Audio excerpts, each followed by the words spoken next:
What's up, wrestling fans? We got a little bit of news for you, and I have a take on something that I want to show you. Before I do that, if you guys like my channel, you really like what I do here, we need big-time help. And I'm talking about we got to keep the damn lights on and the internet on. And I'm serious. I'm not kidding. I wouldn't say this if I wasn't kidding. So if you want to, yes, super thanks down below, or become a patron on patreon.com/Joe Cronin Show. But really, if you can, and you've got it, paypal.me/Joe Cronin Show. I'll put that link down below. I am telling you, when I tell you that whatever you send impacts me significantly, immediately, I mean it. I wouldn't start a video with asking if not needed. paypal.me/Joe Cronin Show. If you guys like the content, please do that. paypal.me/Joe Cronin Show. I'll shout you out in the next video. But first, I want to talk about how they could, I really think, so AEW has basically said they've gotten rid of the Dark Order, and or they have no plans for the Dark Order. Then there's some other things. There's a WWE signings. There's a few other news and rumors. We're going to get to all these things here. Let's go to, before we get to the Dark Order idea and what I've come up with a crazy thing, let's talk about the WWE's maybe new signing here. WWE is signing an indie darling called Zozea. That's what people are talking about. Zozea. I mean, no one's really talking about it, let's be honest. And that's the funny thing now. They're so devoid of news out there that I see some of the news companies and news articles writing about these indie stars. And one thing that I'm noticing about that is that back in the day when WWE was going to sign somebody, it was like, oh my God, it was a big buzz. But nowadays, when there's a buzz about an indie darling signing or an indie guy that's going to sign or whatever, what happens is, like, nobody really cares. Like, there's like 20,000 people in the whole U.S. that probably know this guy, right? Which is fine. It's just news outlets wanting to create something out of news. I think this guy's in Rev Pro or someplace like that. So like I said, it doesn't mean he stinks or is bad or whatever. I'm just saying there isn't like the buzz. Like there used to be a buzz, like a sleuth of like just a slew of people that are like, here we go. They're going to sign that guy who is big. Now it's like small kind of like whispering. And then everybody else goes, who, what? I saw that guy once, da-da-da, and that's it. So yeah, so to me, it's just not great news because it's not trendy enough. Nobody knows who these people are yet. They haven't really built themselves up.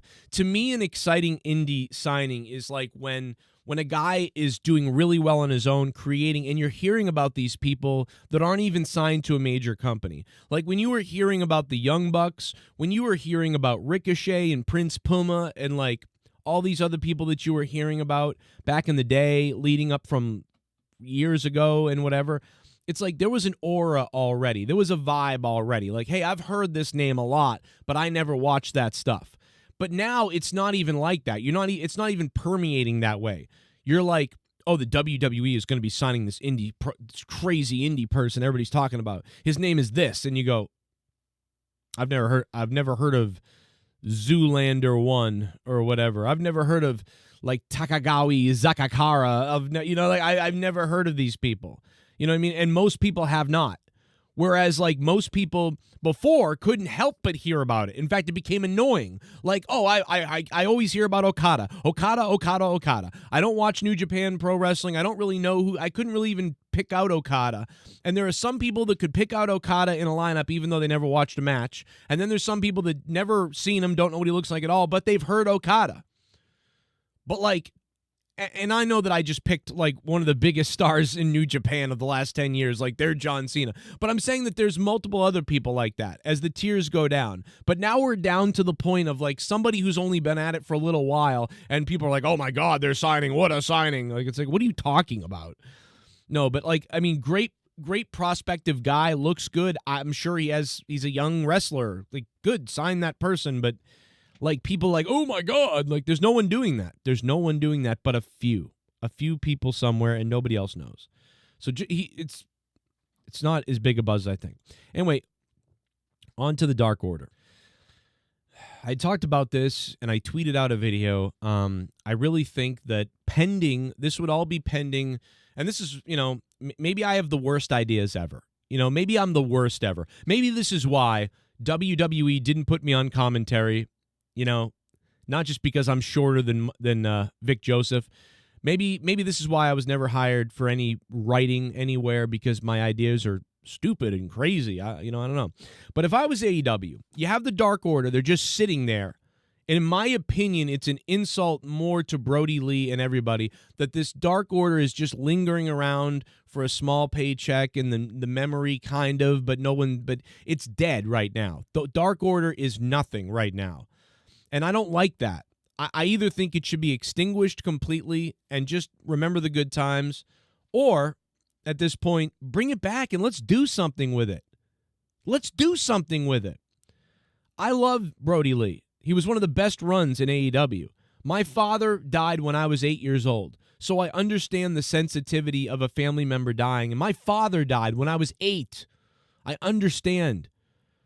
But so pending Amanda and Brody Lee's son and the family, pending how Brody Lee, John Huber's family, feels about what I'm about to say, I really believe that if the family was on board and they were like, let's do something cool, I would bring back Brody Lee in the form of like a spirit, and he's speaking to the Dark Order beyond the grave. By the way, WWE could have done this with The Fiend as well. And both are really kind of in the same struggle.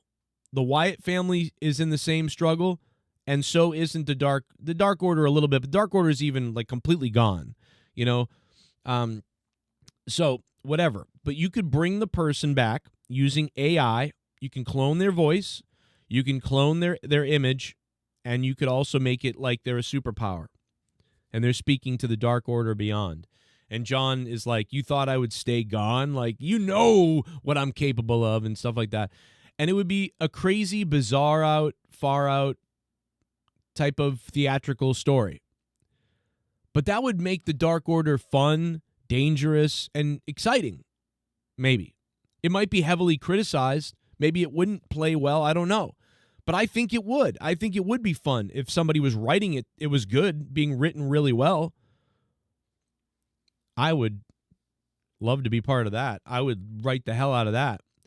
And for whatever reason, the Dark Order is risen again, and it's because of the return. And like however you want to go about that. I think it would be fun, and I think it would be something that would excite people and make people interested. But it would really just comes down to the family. If the family said, "Ew, no," then I wouldn't do it. I don't really know John Huber at all much, other than a few exchanges I had with him in physical life and real life for a second. And so I don't know him really. I feel like it's something that he would be like, hell yeah, that's awesome. I feel like that, but I don't really know him. His wife would know. His friends would know. I don't know. I don't know anything. So I have nothing else to say on it other than it's an idea, and it's a controversial one, and it's one that would be a first of its kind in wrestling. And that's partly why I also think he would potentially have liked it. But I could be dead wrong. And I shouldn't use that word when I'm saying that, but I could be very wrong.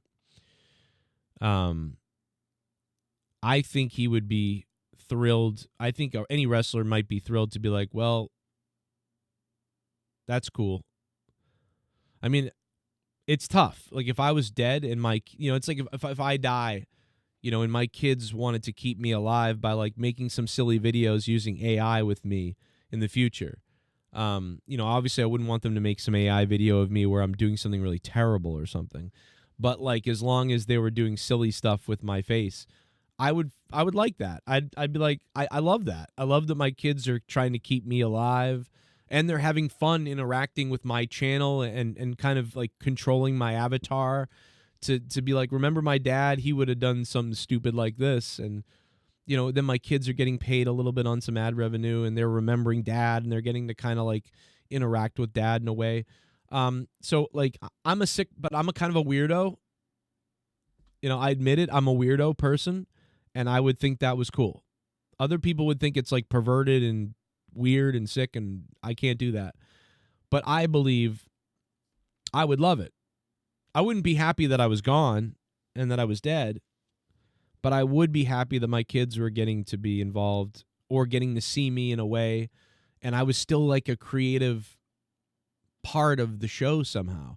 And I think that's what we get from Dark Order when they come out. It's kind of the memory of Dark Order and Brody Lee, but I think that you either need to move it away now because it's kind of gone, or let's rejuvenate it or rejuvenate it. And that's not a word. Rejuvenate is a word. Let's do rejuvenate. And then also maybe everybody gets a little more money from it. Maybe the family gets more money and you can sort of, people can get paychecks. And I think it's a story that would be buzzing around the wrestling world. And I just wish that they, maybe it depends on the family,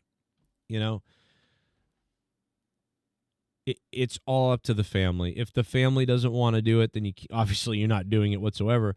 But if the family is like, yes, that's awesome, let's do that. I think he would love that. Let's go. And maybe they're involved in the storytelling too, of course. Then yes, I think that could be cool.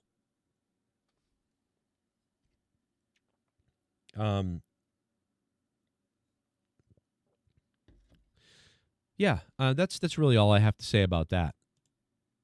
For Forrest Gump. What's weird is I had a crazy dream last night about Forrest Gump and the movie Forrest Gump, and I don't know if like something was playing in the background, and so then I'm like saying Forrest Gump lines. I think like Forrest Gump hacked into my brain last night and it corrupted me.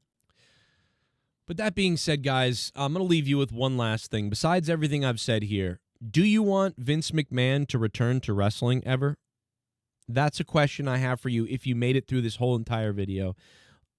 Feel free to respond to everything I've said down below. I would love to hear your comments on it. And once again, guys, if you can, and it doesn't matter if it's $5, $50, or whatever, help me keep the lights on this show. Help me do more videos. And it's never been more important than today, right now. Trust me. You can super chat. You can super thanks. You can become a patron on patreon.com/Joe Cronin Show. You can donate live. But we need you more than ever. And I'm talking about on paypal.me/Joe Cronin Show.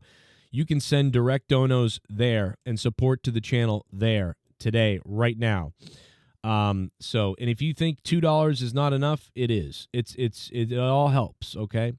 But I have to plug that. I have to promote it so that we can try to keep the lights on and keep the things going here, because we need it. And, of course, if you can't do that, there are other ways as well, and they're popping up on your screen right now. If you want to support me directly, instantly, right now, I will get the alert, and I will shout you out. There's how you can do it. This has never been more important than it is right now, today, on May 20th, 2025. You can support directly using that Cash App QR code on the left, using your phone, clicking it and sending right now, or Venmo on the right. There it is. Or paypal.me/Joe Cronin Show. Become a patron on patreon.com/Joe Cronin Show. Thank you guys for listening to this whole video, and I will have more for you, and I will respond potentially to comments in another video down below. This is the Joe Cronin Show. I'm Joe Cronin. Thank you guys, and I hope you subscribe if you're brand new so we can do this every single day. And I hope you touch that bell like you touch yourself. I'll see you guys later. Goodbye. Now keep watching these videos popping up here if you're bored.